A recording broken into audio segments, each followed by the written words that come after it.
Hello students, today we discuss characteristics of a learner. On the previous class we had discussed the concept of characteristics of a learner. Today we discuss the definitions of characteristics of a learner.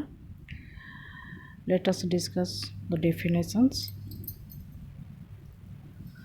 Definitions of characteristics of a learner, जिसको हम लोग परिभाषा अर्थ निर्माण के रूप में छात्र क्या सीखते हैं उसका परिभाषा के बारे में बात डिस्कशन करेंगे। फर्स्ट परिभाषा दिए हैं Gardner Murphy. The term learning covers every modification in behaviour to meet environmental requirements. अधिगम शब्द पर्यावरणीय आवश्यकताओं को पूरा करने के लिए व्यवहार में प्रत्येक संशोधन को शामिल करता है। यहाँ पे बताया जाता है इसमें जो कि व्यवहार जो आपका है, जो आपका व्यवहार है उसको आप जब अधिगम लेते हैं, ज्ञान ग्रहण करते हैं, तो आपको क्या रिक्वायरमेंट है और कितना उसको मॉडिफिकेशन किया जाएगा, कितना उसको परिमार्जित किया जाएगा, उसके ऊपर डिपेंड करता है छात्रों का सीखने का शैली, सीखने का प्रक्रिया के ऊपर में। छात्र कितना सीखते हैं और कैसे उसको आत्मसात करते हैं और उनका शिक्षण का जो लक्ष्य होता है वो कैसे उनका व्यवहार में प्रतिपादित होता है। Then Henry P Smith, learning is the acquisition of a new behaviour और द स्ट्रेंथनिंग और weakening of old behaviour as the result of experience. सीखना नए व्यवहार का अधिग्रहण या अनुभव के परिणाम स्वरूप पुराने व्यवहार को मजबूत करना या कमज़ोर करना है।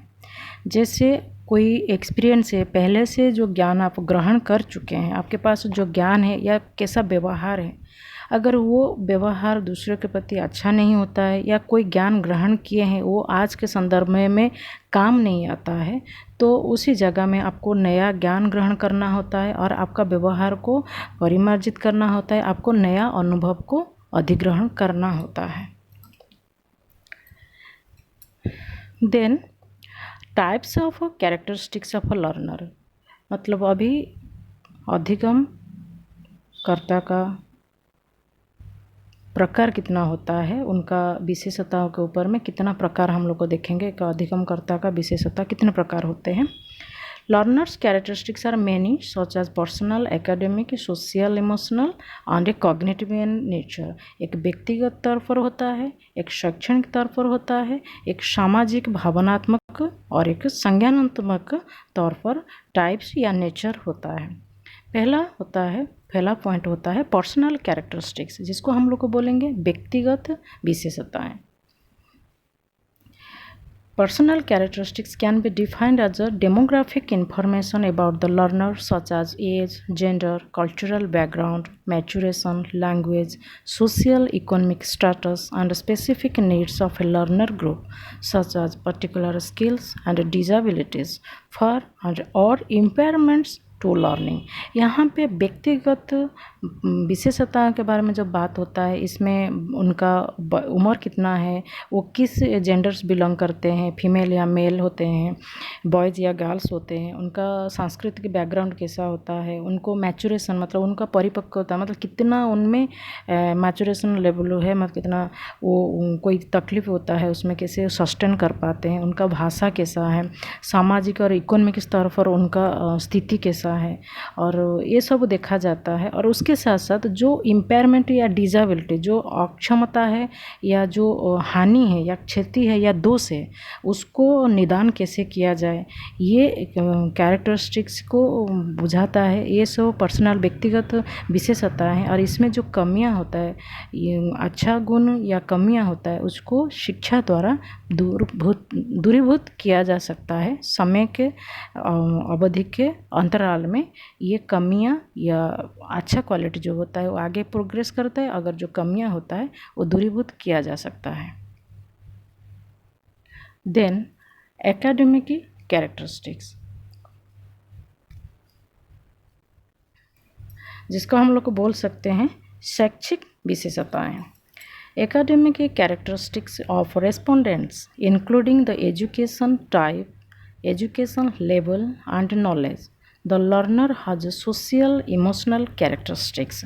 जब शैक्षिक विशेषताएं का बात होती है, यहाँ पे छात्रों का सामाजिक भावनात्मक विशेषताएं, उसका मतलब शिक्षा लेना का प्रकार कितना है, कितना प्रकार यहाँ पे बात होता है, जब कितना वो सीखना चाहते हैं और कितना टाइप्स क्या क्या सीखना चाहते हैं, उनका एजुकेशनल लेवल कैसा है, वो स्लो लर्नर में जाते हैं या फास्ट लर्नर में जाते हैं या एवरेज लर्नर पे जाते हैं, और उसके साथ साथ ज्ञान ग्रहण करते हैं किस टाइप कैसी, मतलब वो जल्दी कैप्चर कर पाते हैं या बहुत टाइम लगता है उनको सीखने में।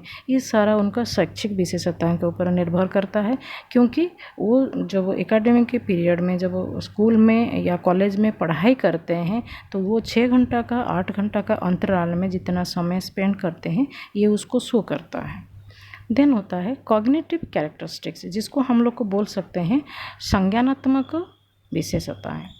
Cognitive characteristics of learner can be described such as memory, mental pressure, solve problems, intellectual skills, remembers, organizes and store information in the brain।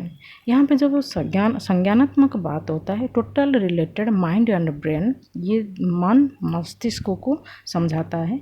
यहाँ पे हम लोग को देख सकते हैं कोई छात्र का स्मृति लेवल, मतलब स्मरण शक्ति कैसा है, मानसिक दबाव क्या है, कैसे समस्या को हल कर पाते हैं, बौद्धिक कौशल, जैसे उनको जब कोई काम होता है अपना दिमाग कितना उपयोग कर पाते हैं और प्रेजेंट माइंड कितना अप्लाई कर पाते हैं, और याद रखना कितना याद रख पाते हैं, और वास्तविक के तौर पर कितना ज्ञान को सूचना को आपका दिमाग अपना दिमाग में स्टोर कर पाते हैं और उसको ऑर्गेनाइज में संगठित कर पाते हैं। समय आने पर ये ज्ञान उनको अपना जब कोई काम पड़ता है या कोई सिचुएशन आता है उसमें ये सारा उनका मन में जो चलता है, उनका मस्तिष्क में जो चलता है और जो ज्ञान है उसको वो अप्लाई करते हैं और सारा सिचुएशन को हैंडल करने के लिए प्रयास करते हैं।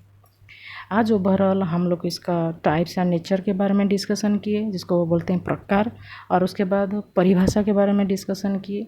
कल इस टॉपिक में और कुछ लेके आएंगे डिस्कशन करने के लिए। आज के लिए इतना ही। Thank you.